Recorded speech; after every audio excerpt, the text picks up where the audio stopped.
What up, internet? You are where you be, where you at, what you see. This is Pop Cult Parent, your favorite podcast on the interwebs. And if you're listening to this podcast, it's probably a canon event. I am one of your hosts, Mark M.F. Jones, and I'm always joined by... Correction. Emmy Award winner, Mark M.F. Jones. Winner. Mr. Emmy Award winner. Thank you. You're Mr.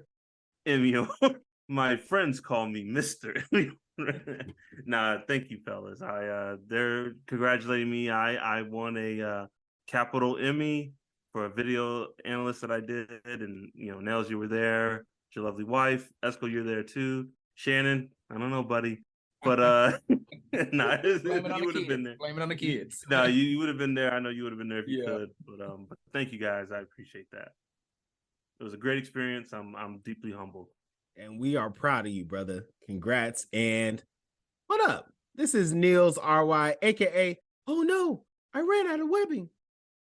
And this is Shannon, aka Peter Parked Car. This is Esco, aka McGill Hera. Just right. A dark guy.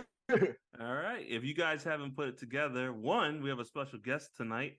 A friend, I use that word lightly, of the podcast, Esco, is here to talk with us today about Across the Spider-Verse, the sequel to Into the Spider-Verse, the animated movie about Miles Morales. And it was a huge hit. We have a previous episode about that, one of our earlier episodes. Go check that out. But we got to, we're just. I think it was like our third episode. Yeah, it was. It's up early. There. It's one of the early ones. I produced that episode. You did produce that episode. Oh, yeah. Did you? Yes. Yeah. He did right now because I did the whole movie sample in it. He did. Yes, he did produce it. But go check that out. It's a good episode, a good talk. Nels dropped some Spider-Man knowledge in there. But we're going to talk about this. I dropped a bunch of Spider. Yes. Half the episode was me educating folks on the history of Spider-Man. Yes. And we're gonna talk about the sequel because this movie is huge. This movie is on track to being the biggest movie of the year, which is amazing for an animated movie and animated movie starring minorities. So that's just amazing. I don't know if we've seen an animated movie be number one in the year since like a Shrek or a Toy Story or something. So pretty exciting stuff for the box office. But Nels, you got a couple little background notes for us, and then we're going to get right into it. All right. Well, I will say this. We've seen number one animated movies before, but we haven't seen non-Disney or DreamWorks movies be number one movies, and specifically genre movies like a superhero animated movie. Like, this is unprecedented, but I'll share more. So, ladies and gentlemen, we're going to be talking about Across the Spider-Verse. This movie is the sequel to the 2018 Into the Spider-Verse. It has some members of the original creative team on this one, including the writers Lord and Miller, who wrote and I believe produced in both movies. And some of the same actors are there as well. So you have Shameik Moore, Haley Steinfeld, Brian Tyree Henry, Jake Johnson, and a few other folks who were in the original movie and this movie. But we also got some new folks too, including Jason Schwartzman, Issa Rae, Daniel Kaluuya, and Oscar Isaac. The Oscar Isaac. Should have named him first. He played Guatemalan Oscar. I think he got an Escobar in there too, somewhere in there in his name. Probably. I'm almost certain. So Mark shared that this movie's big, but just to kind of further color it in, this movie, I believe, currently has over $600 million. It's made over $600 million. That is close to twice as much as the first movie. It's a big deal. That is a lot of money. Yeah, it's a lot of money. This is also, I believe, the longest American animated film ever. So most American, I don't know if y'all know this, but most American animated films are usually under 2 hours. This one was 2 hours and 20 minutes, and it is the longest American animated film. And I'm just going to name like spoiler warnings. If you all haven't watched Across Spider-Verse, we all have. We're going to talk about it, and we're going to talk about details in the movie as well. So if you don't want to be spoiled, go watch it. Come on back. You probably, if you're a member of the pop cult, you probably have watched it. So welcome. We're gonna discuss. But there's a couple of spider people that were talked about in the movie. I'll just name as like one of the residential comic book nerds out here. I believe almost every Spider-Man spider person that was named is like an actual spider person and has either had their own comic book run or were featured in one of the Spider-Verse comic series that Marvel has had. That includes Jessica Drew, Spider-Woman. Y'all probably have seen Jessica Drew before. She has been in some of the early Marvel cartoons. She had her own TV show way back in the day. And the biggest thing she's known of is being like an agent of S.H.I.E.L.D. and being really close friends with Captain Marvel and Black Widow. Hobie Brown, also known as Spider-Punk. Do y'all know who the original Hobie Brown is? No idea. Hobie Brown is actually the original Prowler. So okay. the Prowler that we all know, the Prowler that we all saw in the 1994 Spider-Man TV show, like the Prowler, the original Prowler is a white guy named Hobie Brown. The Prowler that we get introduced to is Uncle Aaron Davis in the Ultimate Universe. So Hobie Brown, Spider-Punk, is actually Prowler, but in this alternate universe, when he's like a Spider-Man, he's like a punk. And actually the Spider-Punk, I believe, is American based, so they changed it for the movie to have him UK based. There's actually a Spider-Man UK out here in these streets, but I guess they thought it would be cool to make Spider-Man a punk, and I agree with their decision.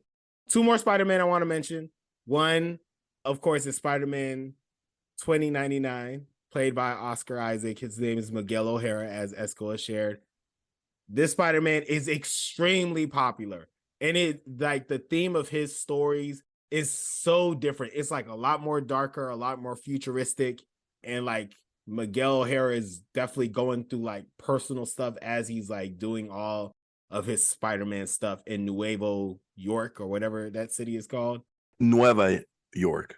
Thank Nueva you. York. Yeah. Thank you, Esco. I appreciate the I had to This is listen why to he's it. on the show. Sorry. Much The residential appreciated. Spanish guy. But yeah, go ahead.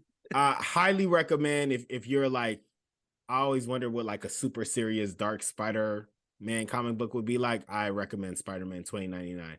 And then last but not least, he wasn't featured that much in the movie, but I gotta talk about him. And that is Ben Reilly, the Scarlet Spider. My man Ben Reilly. He was low-key a highlight too. He was Yes. so funny. He was so funny. So emotional. Yes. That was voiced by Adam Sandberg. Adam Sandberg, Brooklyn Nine-Nine. Yep. So if you all probably saw him and be like, I've seen this Spider-Man before. I won't go and give the entire breakdown of Ben Reilly because honestly, that deserves its own podcast. That backstory is ridiculous and he is ridiculous, but he's like very popular because he has one of the coolest Spider-Man outfits ever. Like that, if we just want to be honest. Objectively, one of the best. One of the best, if not the best, coolest Spider-Man outfits, and we loved it in the 90s. Like we were obsessed with the Scarlet Spider. It was not because of his backstory. I can tell you that for a fact, because it is confusing as hell. He is essentially a clone of Peter Parker that was set up to kill Peter Parker, but then he became friends with Peter Parker and then brothers, and then I think he died at some point, all in the same like run. Isn't like it? And the also original run. Also, Nels isn't like he doesn't know if he's actually the real Peter Parker or he's like, I'm the real one. No, I'm the real one. Like, so that is it's correct. A mess. It is a big it is mess. a hot mess. And we'll leave it there because it can and get then they sort of keep getting like resurrected through cloning or whatever. Like, oh yeah, so that's like another. He sure does, Shannon. Even if he I does, wasn't. I had that in my mind, but I wasn't sure if I remembered it right. Yeah. Yep. Yeah. Yep. And he doesn't know if he's the original clone or not. It's ridiculous, bro. It is ridiculous. The first comic book I ever bought was a Ben Reilly comic book. And it was because I was like, what a cool outfit Spider-Man has on. Wow, he got a new. And then I started reading it and I got confused. I said, well, this is just garbage. But the outfit got me. But the outfit was great. Dude, and it's funny you say that. The first the only Spider-Man comic I ever bought, like as a kid, was Spider-Man 2099. And the only reason I got it was because his name was Miguel. And I was like, oh, a Latino? Bet. And I remember reading, I'm like, yo, this is mad confusing and dark. Yeah, man. And I like it. Yeah, that's definitely on brand. You like something Marvel? Whoa. Yo, he bought something. He admitted on wax that he bought something Marvel. Interesting. Wow. We got it on wax and the world is going to know. But no one knows the reference. Amazing. We don't know to go in depth. But yeah, go ahead. Get ready to get kicked out of your Zack Snyder fan club. Can't wait. I'm going to cut that and I'm going to put it on a promo and the world is going to hear it. It's gonna be one of those DC trailers where they don't show that scene in the movie, but you see in the trailer. Yes. It's gonna be in there. It's gonna be prominent and well known. So, gentlemen, that's a bit of the context for the story. Of course, this is the sequel, so it continues the story about the multiple spider people and the universe and a breakdown in what's going on in the universe. We get introduced to anomalies and variants and things of that nature. And before I turn over to you all to start asking questions, a question that you all may be thinking about is Spot, since Spot is the prominent villain, who is Spot? Did they just make him for the story or for the movie? I've never heard of Spot before. Spot is an old Spider-Man villain. Spot has been around for a long time. And actually, Spot was in the Fox animated TV show. You may not remember him because Spot. Oh, yeah, I remember that. Was he Spot. British? I don't even remember, man. I couldn't tell you. Spider-Man, come hither. Come hither. His powers have always been the same. He's been a guy who could create dimensional portals or whatever. But he's he's the Marvel version of Mirror Master. Mirror Master can essentially create his own little universes. Yeah. That's what Spot can do. So, all right, y'all. So that's a bit about the movie. A question I have for y'all is what are your general thoughts on the movie? What were some of your thoughts or takeaways from watching the Across the Spider-Verse? Well, let's let our guests go first. So I think honestly the first movie's a lot better. But man, they continue the story so perfectly. There's so many tidbits I had to go back and watch the first movie. I agree, Esco. But what was so funny was the bagel thing, because I remember that because it was so random. So when they did the flashback with where it hits him, it says bagel. I remember that. I'm like, why would they say bagel in it? And then there's so many just callbacks to the first movie. I just think it's a great continuation of the story. And the only reason why I think it's not as good as the first one is because the first one was a change of tempo. It was original per se. It really was one of the first multiverse since the cartoon, because I did see that clip of the cartoon. But in the movie, it was one of the first multiverse things, and it made sense. Yeah, definitely. I think it's in a weird spot because I love it. I loved it. But I think it's in a weird spot because, like you're saying, the very first one, people loved it. It was different. It really, brought us in and everything. People, and I'm assuming the third one that comes is going to be amazing, and that's going to close the chapter at least on on this sort of trilogy. I'm sure it will probably leave the door open for some more stuff. Unless Sony has something to say about it. That's true. Sony would not let this die. Oh, Sony's not going to let it die. You could even tell in this movie, you could tell in the first movie, they're yeah, make your little Black Spider-Man movie, whatever. And now they're okay, we got a couple notes. Just a few notes. Make this character so we can have a TV show. Yes, go do this, do that. Yeah. But no, I'm it's in that weird place because it is an amazing movie. But I think because of that, there are going to be so many people that are going to be oh, well, this is why I didn't like it, and they can easily detract from it because they're the first one did this. And then I'm hearing people that are saying they're so upset because they're it left you on this cliffhanger and this and that, which is ridiculous though, because we knew as soon as we knew this was coming out, we knew when the third one was coming out. So I'm you should have known it was going to be on that. But for me, that's what I'm hearing from people. Obviously, I loved it. Again, it's a part 2. It's right there in the middle, so it has that thing where people will be we love the first one, we love the ending. of the third, you know, but yeah, I think it was amazing itself. No, I was like, people were really surprised about it being on a cliffhanger. Yeah, I mean, I upset think they were idiots. Like, I mean, unless you're any of our fans, then you're great, and it's honest mistake. Anybody could have made it, but if you're not one of our fans, yeah, they were idiots. No, because I'm saying like they announced part 2 and 3 together, and you know it's coming out a year, less than a year later. So obviously, there's a cliffhanger in it. I think that's just part of the whole. Fans are always right, and if we don't get exactly what we want, then it's a bad movie, and I'm upset about it, and blah blah blah. So that's what I think that it is. Like, people, you knew what time it was. Like, you knew a sequel was coming out. Granted, it's good to kind of like wrap all movies up, but the fact that this ended on a cliffhanger, are you really like shocked? You shocked, really? But it is what it is. I have a related question. When you guys are watching the movie, did you guys look at like how much time was left? I did not until the end. Until towards the end, I was like, when he, they're gonna leave us on the cliffhanger. Yeah, we already gave a spoiler. When the other Prowler came out, I looked at the time. I was like, yo, the movie's about to end. I will say this movie had me looking at my watch. Other than like the first one, which is significantly shorter, but like I was like, man, this movie's a little long. Like we've been here for a little while. Not saying I wasn't entertained, but I could just feel the drag just slightly. You know what I mean? Yeah, I think that's why the first one was better. Like, I agree with you, Esco. I thought the first one, damn near a perfect movie. Like, I have no complaints. It was fantastic. Mm-hmm. As soon as I got home, I immediately bought it.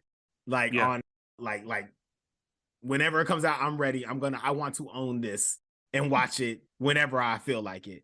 But I'll say for this one, I agree. It was also like just a great way to continue the story. A couple of things.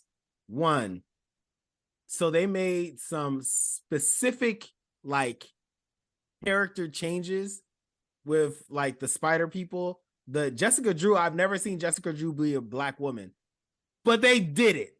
And I thoroughly enjoyed it. And she was pregnant. I've never seen a pregnant superhero before. That was fire. And they gave her the spider bike. She had a spider bike. Like the Spider-Man isn't usually known for like the spider like car and the spider bike and the horse, like, but they featured all of them in this movie. Yes. Can I say something about Jessica Drew, Nels? A testament, I think, to both Jessica Drew and Gwen in this movie. And I mean this in the best way possible. Both of those characters could have been really girl power, yeah. You know, like, and just been really kind of cringe. And like that one, all the girls are right here, ready to battle. Who cares if this is the biggest fight in the universe? We all collectively met at this one spot because girl power. It's like, come on. It's so cringe. And as we talked about that, it's like you wouldn't have to do that scene if you paid the respect to these characters that they were due in the first place. Facts. But I think with Drew and Gwen, like that's, people always think they have to write for the character's race or their sex or their gender or their ethnicity. Like, no, just make a good character. And now you have beats around their life and what they go through. Yeah, that's fine. But like at the core, make a good character. And that's what I think this movie did with all the Spider people. And they let the actors cook. Like, they let Issa Rae be Issa Rae. Yeah. And Haley Steinfeld, they let her be her too. They let those characters, they let them fully own the character and bring in their personality. And I think that's part of the reason everyone killed it.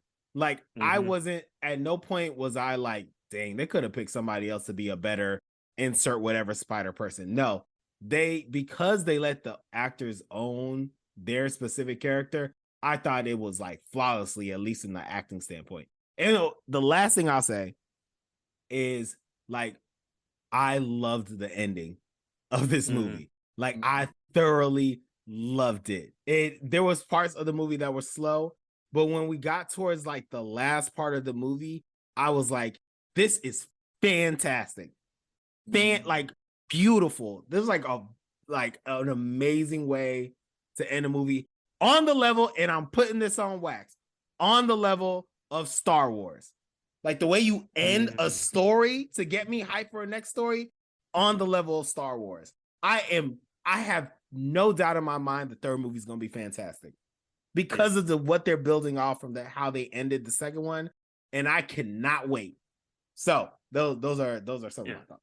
To go off what you just said, one little detail that I appreciated so much was that, you know how like what's this, Earth 42, Miles Morales, like the evil Prowler one, they switched the voice actor for that Miles for a Dominican dude, because in this world he was raised by just his mom. You know how much I appreciated that. And as I sat there, I didn't even think about that, because I knew they switched the actor. I knew he was Dominican, raised by his mom, but I didn't even think about that. That actor sounds so much like the original dude. He sounds just like him. And like, you know how much I appreciate. Like, I remember listening to him. Like, why did he say his name Miles Morales?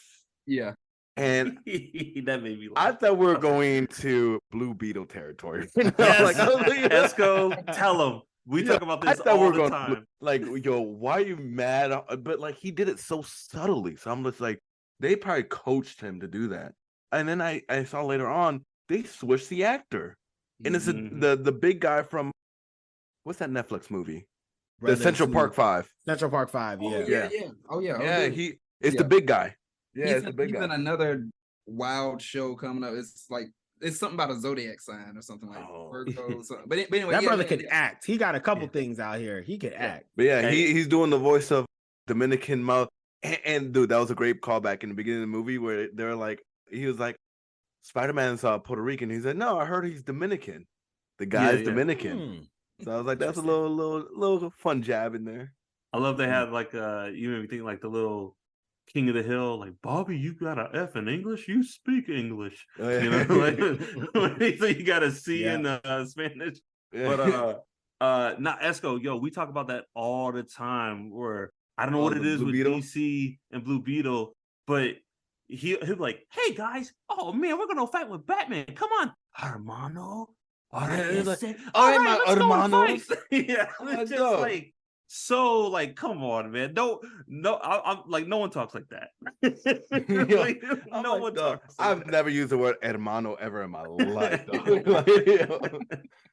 But and it's like he stopped. But like, here's the thing. It's like he's talking and then he stops and then he inserts Spanish words. Yo, it's like they edited the word brother out and it was like, we gotta sprinkle some sazon in here. So like, how do they know that you speak Spanish? How do they know that you're just erased all the things. All the nouns. They just like erased like put the Spanish words in there. But I appreciate it. They like really, they're like, hey, let's take a Spanish actor, put him in here. The Oscar Isaac was, he was throwing in Spanish words every now and then. When he was pissed off at Peter B. Parker, he was like, ay, coño, and all that stuff, like under his breath. And they didn't even make that like obvious too. And that's why I appreciate it. Because it like he really did say it. Yeah. It's like they watched what DC did with Blue Beetle. And they said, never again. Never again. We will not allow that canceled. We cannot get canceled right now. Like you're saying, like those people who study abroad, like all of a sudden they're I went to Spain and I studied abroad. I was in Andalusia and it's like you say all of that. What? And then, what'd you say? when they get to that one word, they're like, yes, I was in Andalusia. Yes. Yo, like I had a friend of mine, he went to Colombia and he just came back and he's like, yeah, I think about going to Colombia again. I'm like, what? That one word. You have an accent with that one word. They don't like it calling Colombia over there, so we got to call it Colombia. I'm like, God, man. It's not the same, but I got family that lives in New Orleans, so then it's like, feel like, oh, you went to Nolans? Nolans? It's like, yeah, dude. I mean, that's what they say, but like, you don't say that. Just say new and then say New Orleans at the end of it. Like, good God. But I think that's a testament to like good writing and writing for minorities and people of color. It's the little things. It's not like I feel like these writers are like, oh, you just got to be big. Like, Jaime, we got to erase all the verbs and make them Spanish. Like, no, don't call him Jamie, call him Jaime. It is. It's the little. It's the enunciations. It's the subtle expressions that like really like people get the Leonardo DiCaprio. Oh, like it gets the attention. Wait, oh, my bad. Just to add one more thing. And this is random, but I really like the fact that Miles brought him an empanada, and he said empanada. I really like that. I was like, oh, look, a little connection there. I was like, a little culture connection. But like, to get into my thoughts about the movie, I'm going to piggyback on all the things you guys said. I do think the first movie is better. Like when I walked out that first movie, I was like, wow, that's a movie. That is a movie. Yes. like yes. clap, clap, clap, standing ovation. That's a movie. The What Up Danger, Miles Leap of Faith, I think, come at me internet, that's one of the greatest things ever put on the big screen. That whole sequence is amazing. I love this movie. I love this just because I think the first one is better. Doesn't mean I don't think this one's as bad. I think this might be the most ambitious movie ever made, besides Everything Everywhere All at Once. That might be the most ambitious that's saying movie a ever lot. made. That's actually saying a lot, dude. For superhero movies, it's definitely the most ambitious superhero movie ever made. I tell you what, visually though, this is my movie.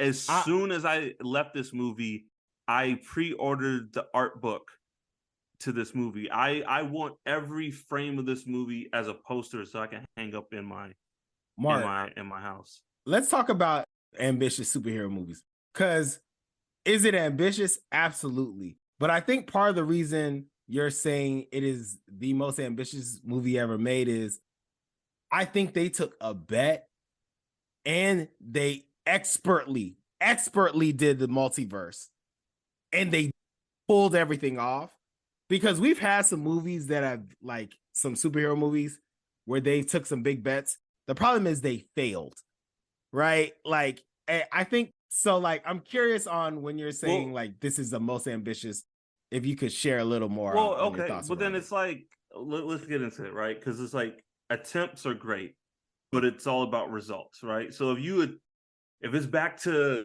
the Wright brothers and Nels, you and I are attempting to make an airplane, but we don't, and the Wright brothers fly over us, like, okay, we attempted it, but they did it. You know what I mean? Like, I'll also say it's the most ambitious because it's no secret, if you're listening to this podcast, I'm a fan of the medium of animation. This is one of the greatest animated movies ever made. And I say that because it is doing things that, like, I don't even know how they storyboarded and, like, planned this movie, because you got characters that are in a completely different animation style, like interacting with other characters and it's like, yo, how did you even put this together? You got like 2D black and white characters with 3D characters. This movie could not have been made 15 years ago. Yeah, maybe even 10 years ago. I was gonna say even one digit. I think like 9, 8, dude. I don't think it could have been, but like we wouldn't see in this type of time frame. What was this? No. This took like 5 years to make. So even their frames are different, because what Spider-Punk, like, I don't know the frames per second or the rate or whatever, but like you're saying, like, it's not even just, his movements are different. You can tell just the speed at which it is, I don't know what, drawn or played out. It's just different than everybody else. And a number of them are like that. So yeah, it's like multiple frames per second on individual characters. So Shannon, now that we're on that subject, I told you this, guy. So that's done on purpose, right? So the movie's let's just say 1 frame per second, right? All the characters are 1 frame per second. Miles is 2 frames per second in the movie because he's still learning to be Spider-Man. So there's a glitch every time he moves, right? Spider-Punk is 3 frames per second, and it's so much more obvious. He's so much more choppier than everyone else. This is wild. Like, are you serious? Yeah. Well, see, look, I want to get into that, because this is the other reason why I love this movie and the first one, because these two movies, the first one gets the most credit, have single-handedly changed the framework of animation. Before Spider-Verse, everything was looking like the Minions, Shrek, or Pixar. Like, no one was taking any chances. No one was trying to do anything. But now, after Spider-Verse came out, I don't know if you guys seen the new Puss in Boots. Dude, even like, the Kid Cudi movie. The Kid Cudi movie, the new Puss in Boots, the new Ninja Turtles that's coming out. Like, none of those chances would have been taken if Spider-Verse didn't do what it did. That's one reason why I just got mad respect and love for that first movie. But yeah, I can't wait for my art book to come in. Fellas, like, when they went to the India, and then like Gwen's world is like water paintings. I was just like, yo, who came up with this? This is amazing. Dude, like, if we're on that subject, Gwen's world, I don't know if y'all did this. I did this a lot, and it annoyed me that I kept doing this. But like when Gwen was talking, like the background would get more subtle, more calmer, and like it'll be more poetic. And my eyes went to the background every time she talked in that universe. Yeah. And it was pissing me off because I really wanted to just focus on the speech. But I was looking at how calming everything was when she was explaining herself and all that kind of stuff. Like, I'd never seen that before in any, not even animation, like any media alone. We got to double down on that point, Esco, because you just said something that is like, I can't believe I'm about to give you props. I forgot who I was talking about. Okay, whatever. But the reason, like, one of the many reasons this movie and the first movie I think was so amazing is because it was a great story, great acting, but the setting and the animation itself was so amazing that you could just pay attention to the animation and be like, this is a great movie. Not even taking account to the story, because it was a spectacle to like just watch the beauty of the animation in itself. And it was even more beautiful in the second one. So yeah, I agree. There was a lot of things you could pay attention to. Esco, there's a rule in film that with any movie or whatever, you should be able to mute it and the audience should still be able to like get the gist of what's happening. I'm like, yo, that's tenfold with this movie, with the colors, and especially like Gwen's world. Like, you could put this movie on mute, and I mean, the Spider-Verse stuff might be a little confusing, but you get the gist. You get the gist of what's going on. I did that with I mean, not to go off hand, but I did that with Tom and Jerry. Tom and Jerry gives me that vibes. They're silent characters, so it makes sense. They don't talk. Dude, I usually just play music and play Tom and Jerry. They do not speak, except when the Mammy character shows up. It disappoints But when Tom, Jerry be taking it to Tom. When Tom get that 2x4 in his shin. Yeah, I guess there's some random sounds there. All right, y'all ready to talk about your favorite parts of the movie? Yep. Yeah. Great. One thing you mentioned earlier on Nels, things that changed in the movie. I just wanted to point out, I don't know if it's a big deal or anything, but I just wanted to point out this one minor thing that changed. They changed Miles' dad's last name in the movie. Yeah. Yes, they did. Well, they kind of. Some places I've seen Jeff go by Morales versus go by Davis. Like, I've seen it. So it wasn't the first time. What do you mean by some places?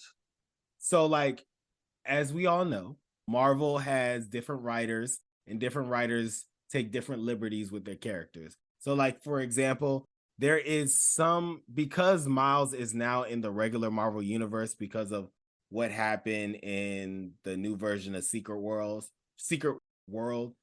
There have been interpretations in other places they've done Spider-Man where Miles was bit by the same spider as Peter, and Miles just didn't show the world that he had Spider-Man powers. And so, like, it's just a different way to tell Miles' story. In some of those places, it says why Miles goes by Morales versus Davis is because the dad has adopted Morales because he doesn't want folks to know that he's one of the Davis brothers, who are like notorious in Brooklyn for all the chaos that they did when they were younger. So he's like, I'm gonna just take her name. She held me down when I was going through all this. I'm gonna take her name, and that's why Miles has Morales. And there's other versions that have other things like that. So that's why I mean by that's why I assumed in the movie that, like, you know, the uncle and him, obviously in the movie when they were younger, they did bad stuff. So I assumed that that's why he was called Morales in the movie. Yep. So like the part of the story, part of one of the ways that people talk about the Davis brothers is that they were hoodlums. Like, they were out here in the streets, and both of them were terrible and like going to a life of crime. And then something happened. Aaron took the fall for something, and it changed both their lives. It had Jeff like be like, I am going to lean all the way to the other side because like I want to take care of this. There's also some other versions that say that he found out that Miles's mom was pregnant with Miles, and that changed his life. some places he's a cop, some places he's not a cop. And then Aaron always becomes Prowler. I don't know. Have y'all been hearing it's because Jefferson Davis? That's what I was gonna say. Like That's the Confederate, cancel culture. He can't be the same as the Confederate. He should have never been called Jefferson Davis. Let's be real. We shouldn't even start it that way. Why did you give him the last name Davis and the first name Jefferson? You should know better. He should have never been done that. I said Uncle Bull Connor, like apparently. Uncle Ben would have had Miles's name be Miles Davis.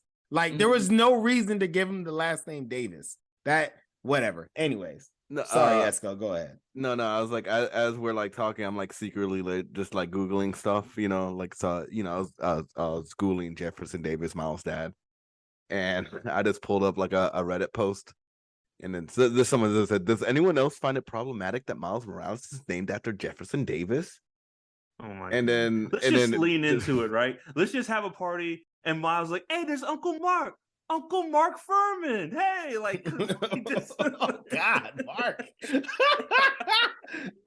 Oh God, terrible. No, let's not lean into it. Let's move on. I don't want to know the names that y'all can think of. It's like, hold on. So the second most popular comment, it says, I have two theories. Either Brian Michael Bendis, is that the writer for Miles Morales, I guess? He's the creator of Miles Morales, yeah. He's a closet racist, and he says, I admit this is highly unlikely. Or he named him after a racist in a high position to reflect his father's original disdain towards superheroes. As an unfair and racist view, just like X-Men, Simpson, his father has changed and no longer feels that way. So I think the name no longer means much, but this was clearly poor foresight on the creator's behalf. Yeah, I do not think Brian Michael Bendis is racist at all. If anything, racist people hate him because he constantly features black superheroes repeatedly. Isn't like for like half of his career. If he is racist, he's going about it all wrong. He's making black superheroes. Yeah, probably shouldn't do that. So what are some of the other favorite parts of the movie for y'all? For me, I'm gonna skip over this one because I know this has got to be everybody's favorite. So I'm not gonna say the obvious because I'll let y'all expand upon the obvious. So I'll say my favorite part outside of the obvious is when Spider-Woman actually like just first came in to help like save the day or whatever. Mm-hmm. I don't know why, but this is just one of my favorite scenes when like we mentioned that she comes in on the motorcycle, doing her thing, you know, going all around. Like the first, and then after she does all this, the first couple lines of dialogue are just hilarious because it is 100% Issa Rae, just her doing her thing. And she's like, oh, you know, and she's like, you're pregnant? And she's like, oh, yeah, you know, my husband doesn't want to know the sex. He's corny like that. And it's just like something so off the wall and like laughable. And in the middle of a fight. Yeah, in the middle of a fight.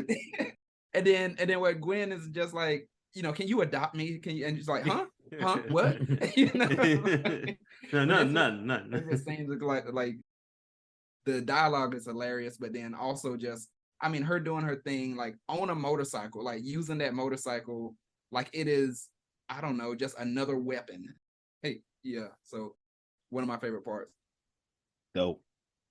I was a big fan of when Miles goes home after the huge chase that I assume we'll probably talk about.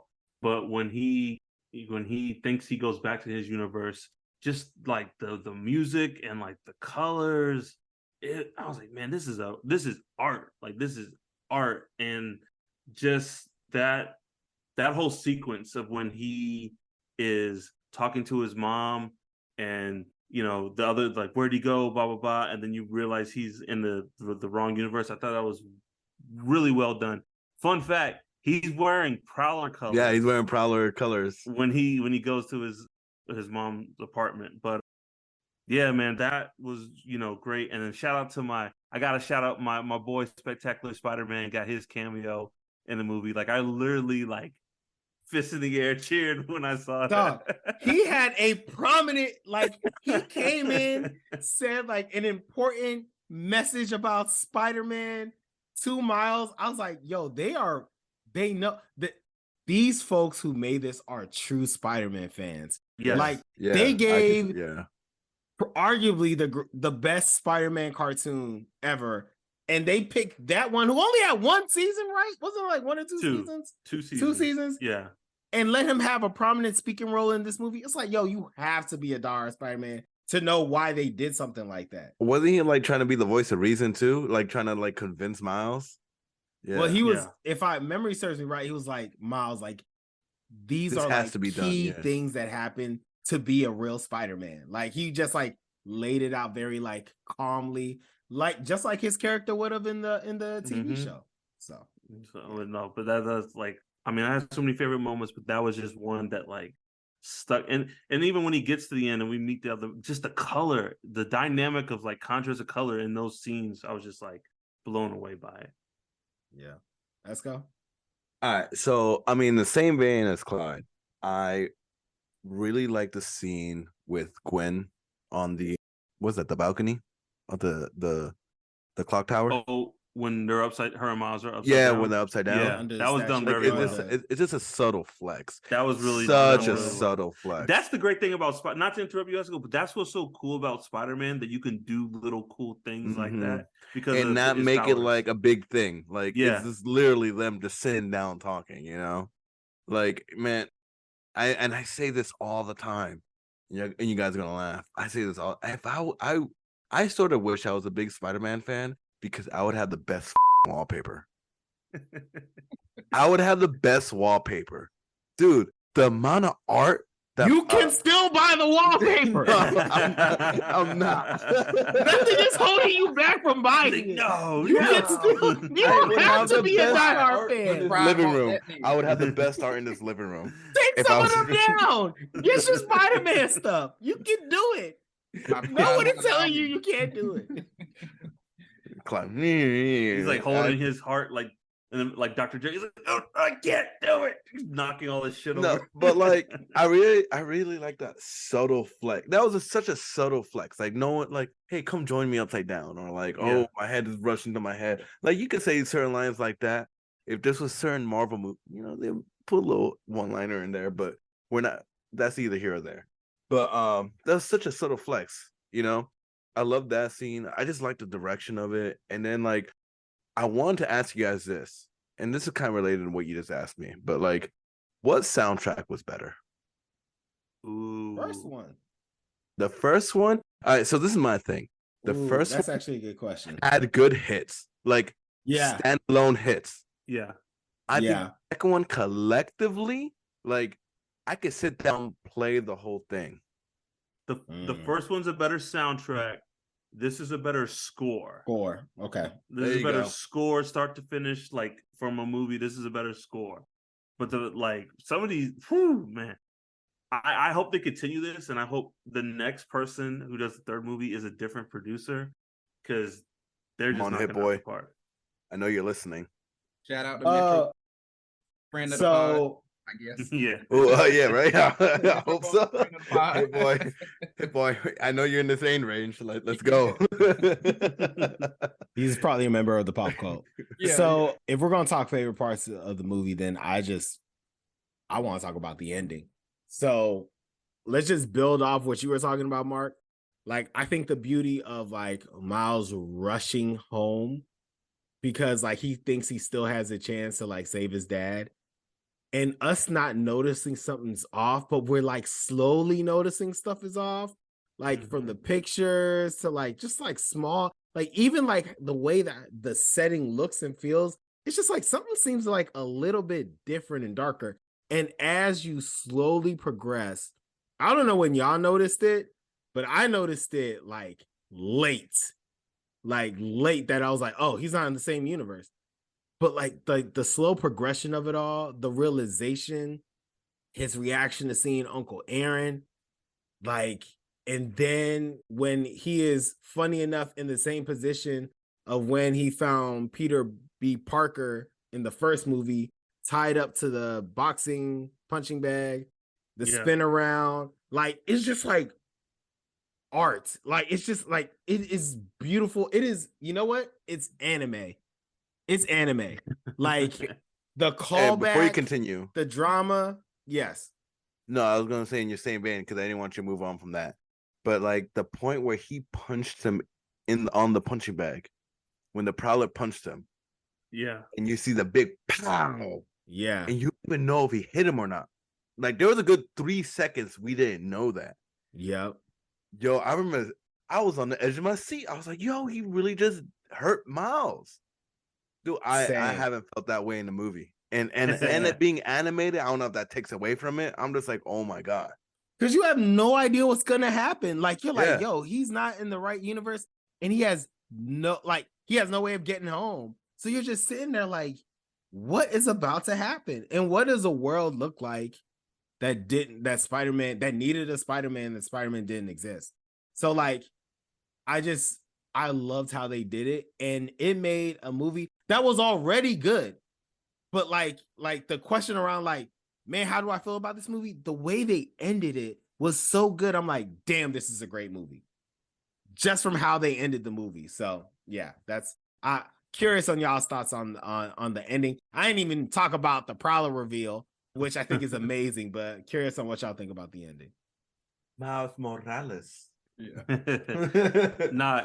Nels, I'm with you. Like I didn't get it immediately, but I realized it was like right before he said I'm Spider-Man, I was like, oh shoot, he's in a different, like and it's a testament to the movie. Like sometimes we're like, yeah, I knew right away. I had no idea. And then like right before he said he was Spider-Man, I was like, he's not gonna be in the right universe. And then like just the whole like what is going on? Uncle Aaron comes through and is like, oh, what's up, other Miles? Come on with and it's just like they planned this. Him and Miles Prime or Miles 42 planned this like this capture. It's wild, man. And then are they even bad guys? Are they even evil? Like we don't know. No, well, the director already said they're not. Yeah, he says they're not. We'll see. I like the mystery. No, I got hyped when you were saying that because like that's one of my. I don't know if we'll save that for the theories for the next movie because I've got a theory on that, and but I was gonna say that is what has been on my mind because I've got questions as to why they move like they do, and I mean like not the literal movement, but like why they're living like they do, and stuff they're doing in the city, why they have to do it in the dark or whatever. I guess we'll save that for the theories question or whatever. But yeah, that's what I've been on. It's like, are they even bad guys? Man, I want to ask you I'll wait until your theory because I have a question about that. Because I have a theory too, but like there's a line that was contradicted to my theory. So I don't know if it'll contradict your theory too, but there was a line in there that kind of confused me. Before we get into theory, I mean, does anyone have any more thoughts on like the ending or I don't want to move on from this until we're ready. Because I just want to bring up the chase. Yeah. The spider chase. Which, okay. I was like, what chase? We didn't talk about that. The chase. Yeah, I'm like, we cannot like skip over the spider chase just from first of all, I don't think it's an accident that Miles is being told that he does not belong. He's not supposed to be here. Your Afro-Latino Spider-Man character is being told he doesn't belong. I'm like, I get it, movie, but like I do think that's important. Like I don't think that was done on accident. So that's really cool. Can I add real quick, Mark? Yeah, Just because folks may not have read Miles Morales Spider-Man, like the original Brian Michael Bendis run. The entire storyline of Miles Morales is him feeling like he's not supposed to be Spider-Man and being told slowly but surely that he is Spider-Man and that he should be Spider-Man. So like it's amazing that like they've carried that story arc into both movies. So sorry, go ahead, Mark. No, definitely. And I'm sorry, can I throw this one in too, Mark? Yeah. Go. But I would have like bouncing off that. What jumped out to me there was, as you're saying, it was like, for me at least, I feel like so much of Spider-Man has been, hey, it could have been anybody, and it's just like, hey, you just happen to be there and you got bit by the spider. If you were 30 seconds late, it would have been somebody else and they became Spider-Man. It's like, it could have been anybody.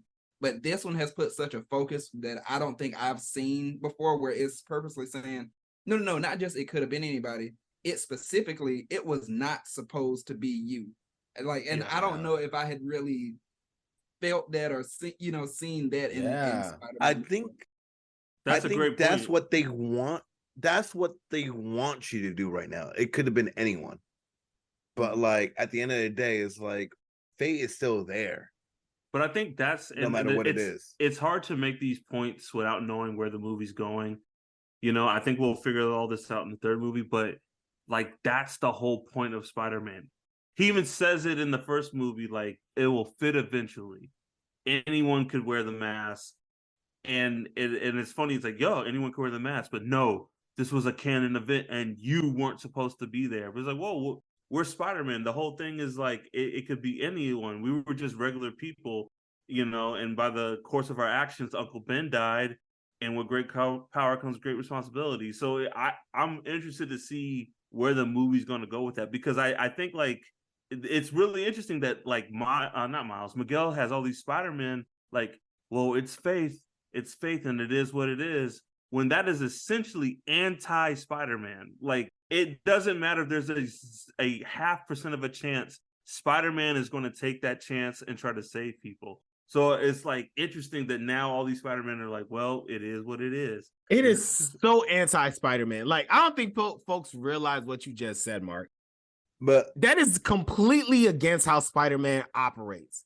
He's like, if there is a millisecond of a chance, it's worth my life to take that chance. So, but that was also that line that Gwen said when she was going back to her universe. We're supposed to be the good guys. Yeah. That's what Spider-Man is. We're the good guys. I'm gonna try, and if I die, if I fail, it is what it is. But there's no way I'm gonna turn my back on people in need, because I did it with Uncle Ben, and look what happened. Mm-hmm. The chase was fire, though. Just to further reiterate, because and this is why I say they did multiverse like expertly. Spider-Man was being chased by a whole bunch of other Spider-Men and passing other Spider-Men doing Spider-Man stuff. And I don't even know if that sentence made sense, but it made complete sense if you've seen the movie. Because you're like, oh, wow, there's Spider-Man. He just passed Spider-Man. I've seen that Spider-Man before. I've never seen that Spider-Man before. While a chase is happening. And so you're being entertained in like 3 different ways. It was dope. I love they got the point in. He's like, Spider-Man's on the loose. You? Yes. Hey, we're in the same vein right now. How disappointed were you that Amazing Spider-Man's not there? Amazing Spider-Man? Amazing Spider-Man. Andrew Garfield's Spider-Man. No, not Andrew. I'm sorry. The 90s cartoon. He is in there. Where was he? I didn't see him. Well, he doesn't have a speaking role, but like someone he's in one of the scenes. But I mean, if he didn't have I got my role, that's everyone's Spider-Man. introduction. Let's So be honest. That's everyone's introduction. If you're a 90s kid, that's your introduction to Spider-Man. I agree that they should have at least made fun of the haircut. Like, I think that could have deserved 5 seconds. Did you guys listen to the radio when they were in that world? How they said the Sinister Six took over? Yeah. Oh, no, I missed that. Yeah, they said Sinister. So, like, the whole world messed up because of Sinister Six. So, a part of me now, talking to you guys, I'm just thinking, like, how did they form without Spider-Man? They were... Don't get me, hey Esco, don't get me started on the existence of the Venom movies. All right, let's just like don't even get me started. All right, but talk about like screwed up too, because I mean, for the obvious, there was no Spider-Man, but this is the same world where when he was going around or whatever, they have like 2G service. Like, did y'all notice that? Like, I didn't even notice that. Wait, how'd you know that? It was like a sign or something, like almost, like if we see billboard advertising, AT&T 5G or whatever, it was something that said like 2G, like, and it was like, what? This is horrible. But I think it was shit. He's like, oh my god, what is this, 2008? He's like, this world must be terrible. The world is ruined, on fire. Shit is disgusting. I was like, did Sam Raimi have something to do with this? Because this is now turned into a horror movie. It's How would I visit my sites? 2G. Shayden grabbed his family. He's like, "We're leaving. We are leaving." But yeah, even just little simple things like that. It's like, oh man, 2G service. Like this is a horrible world. No one's progressing. But just to circle back to the chase real quick, like you said, Nels, all the Spider-Man doing Spider-Man things, ton of cameos, but just like the growth of Miles in that scene, seeing him from like the little kid in the first movie to like he's grown like physically as a Spider-Man, just his agility, his strength, his powers, and then just the awesome I'm gonna do my own thing. Just like so dope. And to continue off what you just said, the saddest tragedy of the movie. I told you this, Nels, the other night. Yeah. The saddest tragedy of the movie is that he went to school as an art student. And after this whole thing, after the first movie, he's learning about the multiverse, atoms, and like scientific stuff because he wanted to see his friends again. Yeah. And then he learns in the movie they could have saw him, but they never bothered to. That is so tragic, yo. So that is one of the saddest things. Man gave up his dreams to see his friends. Do you see how much he was obsessed to see his friends again, and how much he studied molecules and all that stuff to like go to different universes? And then he comes to find out everyone had a wristband, and no one bothered to come see him. They had all seen each other and not him. Yeah, a year. He's been trying to see. He hasn't seen them in a year. Hasn't even heard of them. Like, and I hope they get into it, but I'm really disappointed in Peter B. Parker in this movie, man. I'm just like that was your mentee and Mark, and this look, I have to bring this up. Miles was in the Nueva York. Nueva, thank you. In like the little Spider-Man hideout for what? Maybe an hour. And he was there and he interacted with some Spider folks. All the Spider-Men of color, in particular, Spider-Bite, Spider-Punk, and Indian Spider-Man, all had Miles's back immediately. Immediately. His original crew from the Into the Spider-Verse movie, none of them had Miles back until after they felt guilty about the whole thing. But those Spider-Men of color, in particular those black Spider-Man, they saw Miles and like, nope, he's one of us. He's one of us. Now you make me mad about Miguel, dog. Now you make me mad about I'm just saying, Miguel is half Irish. I'm just saying. Oh, O'Hara. Yeah. Okay, yeah. Just saying. Let's blame it on that then. Can we no. That is an excellent point. I didn't even thank you for making that. I never even noticed that. They all have his back from the jump. Message, but I do want to say, because there's been some talk on the internet, and I think it's a little ridiculous that Miguel is racist in this movie. I don't think Miguel I don't know. I don't think so. I don't think so. I heard that too, and I think that's reaching. I really do think that's reaching. Spider-Man isn't racist. All right. We can talk about almost any other superhero. Spider-Man is from Brooklyn or Queens. All right. All he's around is people of color. He's like the one white person in his neighborhood. he has no institutional power. Miguel's hatred comes from his canon event more than anything else. I have to reiterate this. Spider-Man is not racist. If you said Superman, I'll be like, I will like to have that conversation. If you said Batman, I will say I agree. But Spider-Man, Captain America. Apparently Batman is fascist, but let's not go there. Spider-Man being racist. Spider-Man racist. I heard that rumor. I heard that rumor, and I was like, let me read into this. Maybe there's something I'm not noticing. This whole movie, I give benefits of doubt all the time. If you give me a weird theory, there's no way they're gonna benefit of doubt. There's no way the plot is like, and I was racist the whole time. No, like, but like I get the benefit of doubt. Like maybe there's some examples of like I can't explain why he did that. I think what people are leaning on is I don't even know if I'm wording this right. Miguel is probably traditionally a traditional character, Latino character. So no, Miles is Afro-Latino. Hold up. But then the whole part of like you don't belong here, and like, but it's not about his race. It's about him and his canon event. let me say this, and this is like some Spanish crap. There is a lot of racism between dark skin and light skinned Spanish people. Like it's absurd amount. Yeah, But I don't think they're going into that. I don't think they're going into that at all, dude. Like, all right, then I won't name. I was about to mention names. Mention them. Put it on what now? They're not listening. Anyways, my cousin, my cousin Jaime, he's very light skinned. Like, dog, very light skinned. He looks European light skinned. You see Jaime, he looks very European like. Dog, when we were kids, there were some racist people in our block, man, and they treated him nice.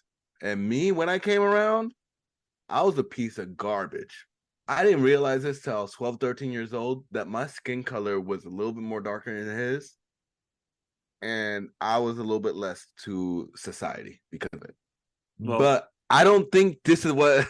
And to go back, I don't think this is what this movie's going towards. But as three black men on the podcast, if you ever want to talk about colorism, we can definitely go into the dynamics of colorism and its effect on different races.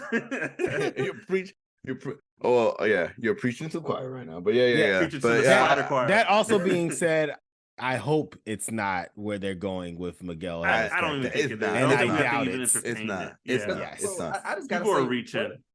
I just gotta say, what a waste that would be, because I'm like, there are events that could destroy the universe and everything. Get that black Spider-Man out of here. Yeah, and at the end it's like, no, it's because he's black. Letting racism be your driving force when it's like the entire everything ever known can like be destroyed. And just like, I don't like the way they look. I was like, come on. The vast power of all that is kind of accurate, though. Yeah, that is kind of based off reality. That's true. The world is slowly falling apart. Yeah, but those blacks over there. And that's where we're going with this story. The power of the vast universe is at my fingertips. But get that black kid out of here. What are we rating this movie? PG. That's true. Oh, great. Do y'all have other theories? So I have so many. I have one, and it goes to Miles being the Prowler. So, and this is partially because I've like read some of the stories, and I could see where this is going. I have read a version of Miles losing his dad early on in his Spider-Man thing, and that being like his canon event directly after losing Aaron. And like in that version, Aaron was a bad guy through and through. Like found out that Miles was Spider-Man and was hunting him. Like, so like Aaron wasn't really, by the end of it, a nice guy. So when his dad died, that's what like the tragic event that like had him encapsulate great power and great responsibility. And like he was still like Spider-Man, but like he went through a dark time. And to me, that's like what I'm envisioning Prowler is. He is, to me, he's like a hero. He's probably like a Batman, like militant by any means, save the city type of thing. And like he's just gonna be like a dark version of the Miles that we've seen. And I hope we are there for a while in the third movie. Like, if we spent half the movie there, if they kill it, I honest to goodness wouldn't be that upset about it. Because I would just love to see how a Prowler Miles interacts in a world without Spider-Man. Yeah, I go into my theory because that sort of ties into one I have about the third movie. So my thought is, again, I have not read, all the comics and everything, but I'm basing this off of the feeling, the gut feeling, because that counts for something, right? And the video game, the Spider-Man PS4 video game, and then the Miles Morales video game, as well as the movies thus far. So to me, it seems Prowler, from what I've seen, Prowler is always, like this bad guy, and then they find out, oh, Miles Morales and this and that and ties in. And then Prowler always ends up being, I was a bad guy. These things happen. And now I'm sort of like this anti-hero. So I'm gonna end up doing the good things, stuff like that. So my thought is, say in the third movie, Miles Morales, I'll say Spider Miles Morales, Spider Miles, and then Prowler Miles will somehow end up having this sort of like Spider Miles being mentor to Prowler Miles, because Prowler Miles will probably end up having, they're going to go through things, and then he's like, okay, I'm actually gonna, and he might even still be more so Prowler like, but he's going to be like, I'm going to make good decisions and try to save the day and stuff like that, because these things are what come to me. One, there's the dialogue that happens like earlier in the movie. Remember when his mom and dad were talking to him, they were saying, when you see this little boy, or make sure this little boy knows that people care about him. Just make sure this little boy never forgets who he is. Because remember, she never just specifically said, make sure you don't forget who you are. Make sure she was like, that little boy, make sure that little boy. And I think that's going to be something. You know what I mean? God. Oh my God. So there's that. There's that. And then the other thing that I mentioned, or that came to mind, was, so that's happening.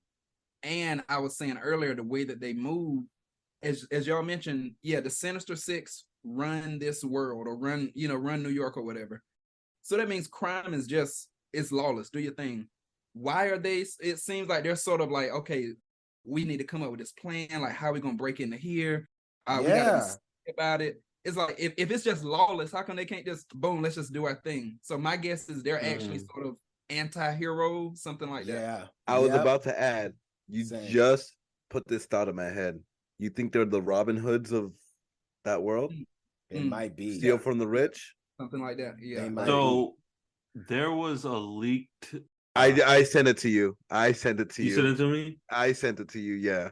I didn't see it. I saw it somewhere else. Okay.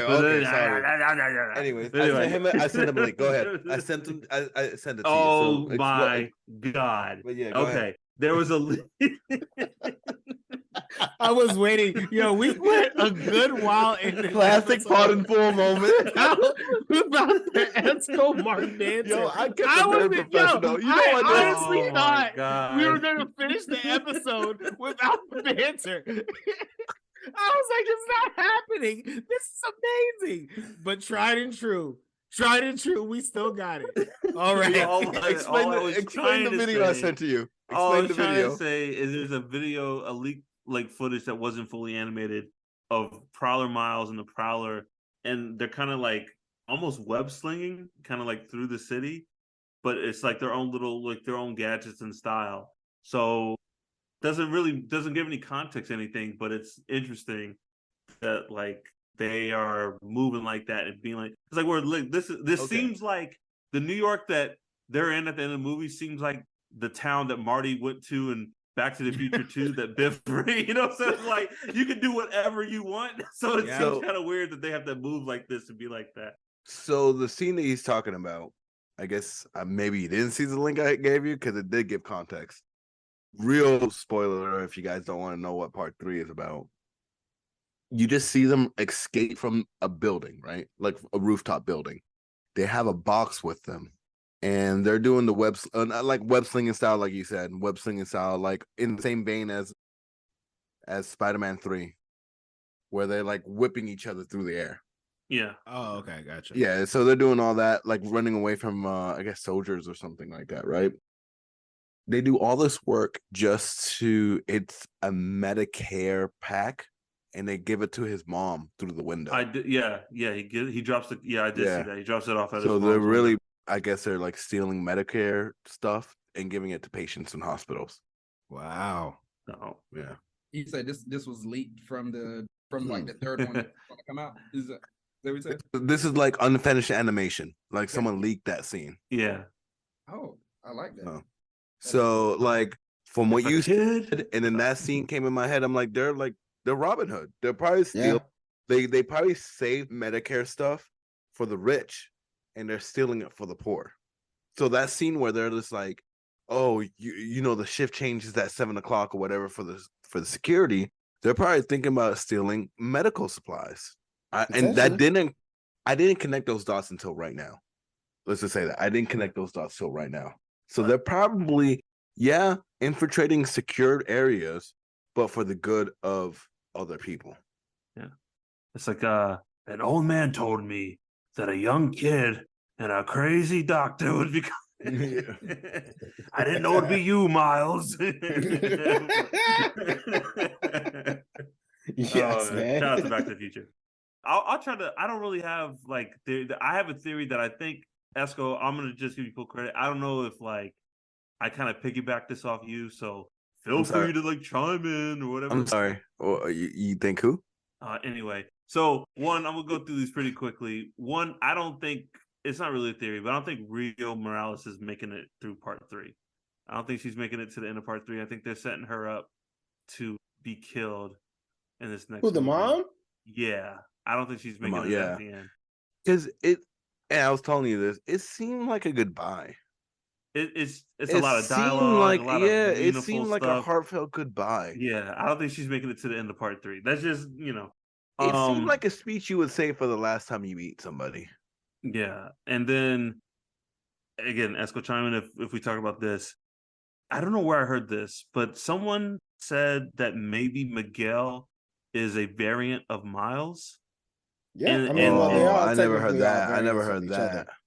Well, in a technical sense, it seems sense, to be like Peter Parker is like Prime Spider-Man or whatever. Everyone's a variant of that, but I want to really see is like the variants of Miles. Like maybe Miguel's a variant of him, and all these other Spider-Mans are a variant of him, and then we get into like all the variant Miles that are out there in the universe. This vast, infinite universe.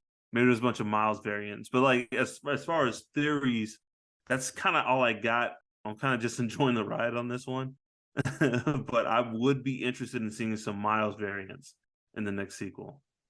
Do you think they might go in a direction where Spider-Man 2099, Miguel, where they're gonna have to like put that one down or something like that? I just think it would go in a bad direction, right? To me, it'd be interesting was like Miguel's on this warpath, and it's like, yo, you are a variant of this guy who wasn't supposed to exist. So like, what does that mean? What does that mean about you? What does that mean about anybody? So from the movie, we gathered like his background story, right? Miguel's background story, that he went to another universe where he had children, right? And so he was in that universe and realized like it wasn't a canon event, it collapsed in itself, right? I don't think we get all the details, but we don't get all the details because I was going to ask you. He did something that caused the collapse. Something happened, right? Yeah. And what confuses me, I don't know, maybe I didn't catch it or they just never explained it. What confuses me is that he says he looks at Peter B. Parker like, you remember that? You were right there too. And in the flashback, Peter B. Parker is there with a concerned face. Wow. I don't even remember that. Yeah, sheesh. He's there. Like he explained the story to Miles, how like canon events work and all that stuff, and he explained his story. And then at the end, he goes, Peter, you remember that? And Peter P. Parker is there in the hologram with a concerned face. And I'm not sure if I missed a step or anything, but it's never explained why he's so concerned or why he's even there in the first place. And my theory, I guess we could go theories right now, right? My theory is that Peter B. Parker, I don't know how they came across. I guess Miguel was going through Generate. Remember, he was like Earth 62 or whatever, right? So I guess he went to Peter B. Parker's universe, met up with Peter B. Parker, and he wasn't shocked that he saw Miguel because he already went through universes when he bumped into Miles. So he explained that to him. And Miguel probably went up to Peter B. Parker and was like, yo, help me understand this multiverse jump thing. So wow. I guess they came up with a friendship, but they didn't know about canon events. Can I just say this? I guess, if this is the case, then Peter B. Parker is trash. He is trash because he set up that entire multiverse and didn't get the guy who taught him essentially like what he was dealing with the multiverse the Spider-Man that he mentored, if he wasn't the first person he went to go visit, then he is trash. Trash, I say. If your theory is actually true, I'm here playing devil's advocate, and I'm unforgivable. trying to no, I'm here playing devil's advocate, and I'm trying to think of a reason not to. And like off the whim, maybe because they learned about canon events and they realized that Earth 42 didn't have a spider, and he added it all up and was like, yo, that spider went over here. That's why he was like, we can't talk to him because we're gonna mess up 2 universes with one move. Maybe. And I'm playing devil's advocate. Well, so when I don't know. Peter B got to Miles's universe, he did seem kind of matter of fact about the whole thing. He's like, "Oh, another universe, different Spider-Man, cool." You know, he did that in part 1. Yeah, he did that in part 1. But I will name this brother is the most experienced Spider-Man. And yes, he has probably gone through a few Spider-Verse, situations. So I can imagine he was like, "Okay, bet I've been here. I did this about 15 years ago. Gotcha. I know what to do." Yeah. He's like that Rick and Morty line. He's like nobody exists on purpose. Nobody belongs anywhere. Everybody's gonna die. Yeah. Come and watch TV with me. You know. Yeah. Yep. Other theory, Esco, did you have any other theories? You said you had a few. I have many theories. I have many. How about one more? I just want calm you down. I just wanted to like theory. go with the tempo. So like that's what I did. Can I say, Esco, you have a theory that I hope is true. Is it the hobby theory? Yeah. Okay.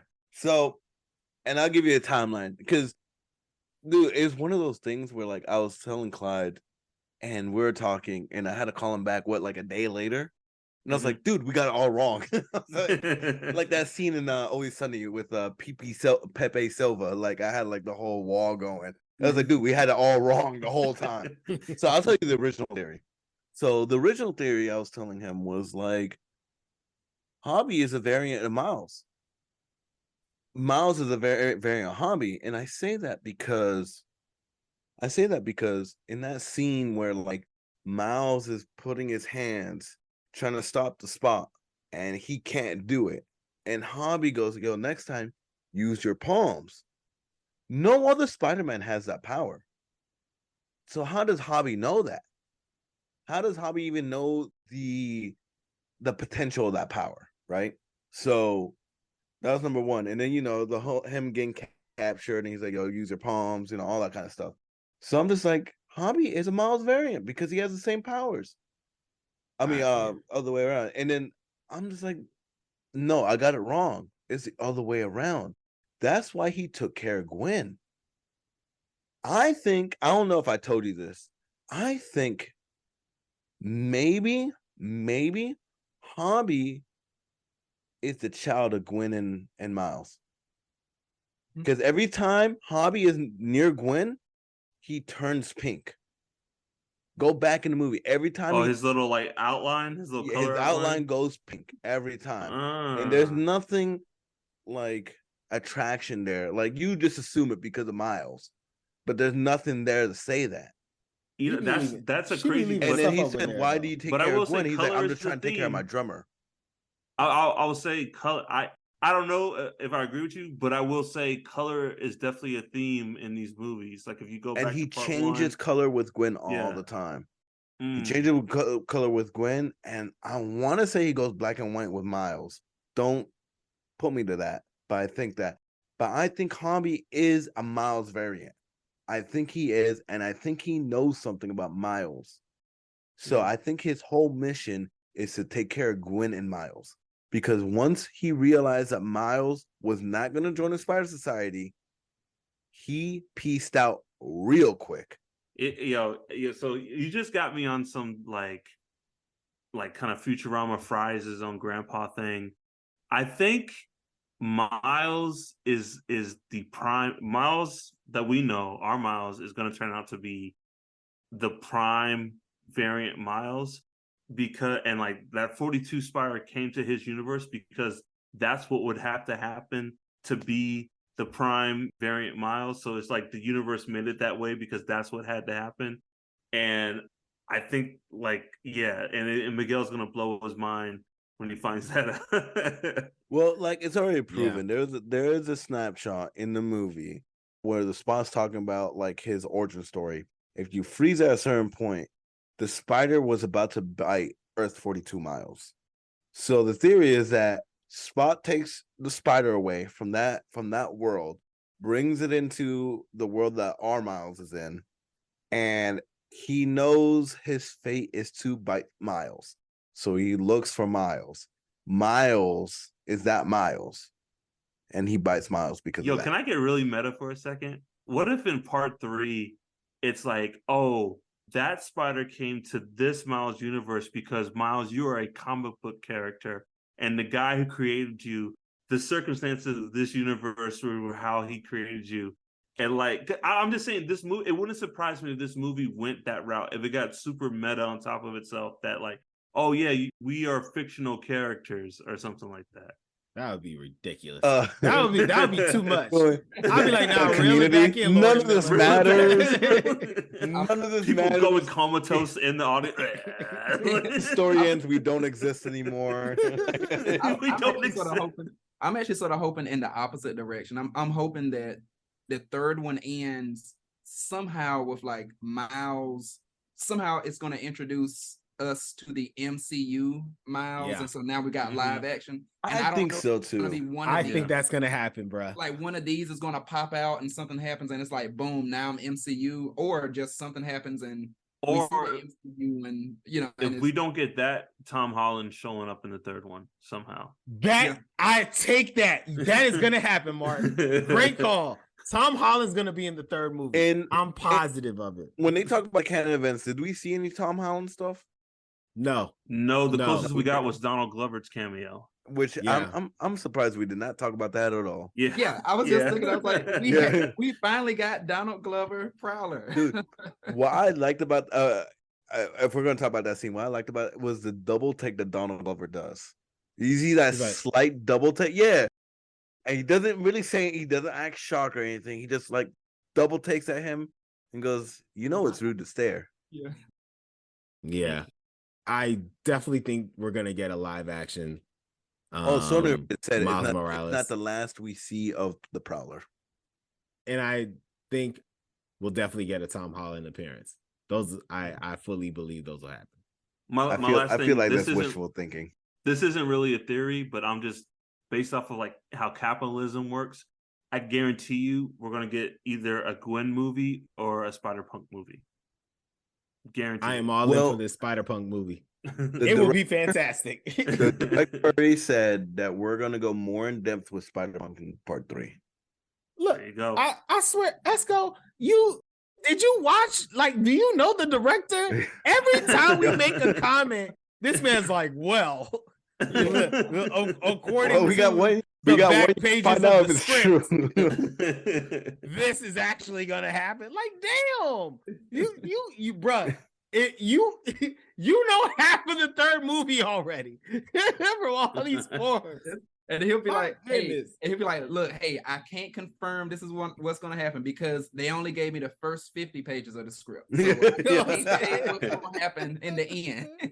He calls Shannon. He's like, Shannon, I'm sorry. In the third movie, they only have 3 G's, and she's like, That is awesome. But yeah, no, I'm really hoping for that it's going to introduce that live action Miles Morales that we need, because already they already jumped, they confirmed what the Venom, I guess, what they call it, Venom verse, I don't know, but they went into Venom. Showed that. I mean, they all over the place. So I appreciate what they did with their multiverse. And I'm sorry, and the other thing, so all of this, whereas I'm just thinking Spider-Man and everything, it's like, it makes me think of, again, Loki, Kang, like all of that stuff, because I feel like they're doing a lot of the same things, but just different words, because here, what we have canon event, what is it that they use in Loki when they're like, this is a thing that has to happen? Is it Nexus? Yeah. Nexus event. Yeah, Nexus event. It's Nexus. Like here they're calling it Canon event, there they're calling it Nexus event, and I don't know, maybe with Kane they call it something else. But I'm just wondering, I'm like, like it's all maybe the same, and they're just using different words, So which could make sense because like, oh look, we don't interact with each other, so we're calling it different things, even though but it's all the same concepts. Yeah. Granted, Sony and Disney are two different companies.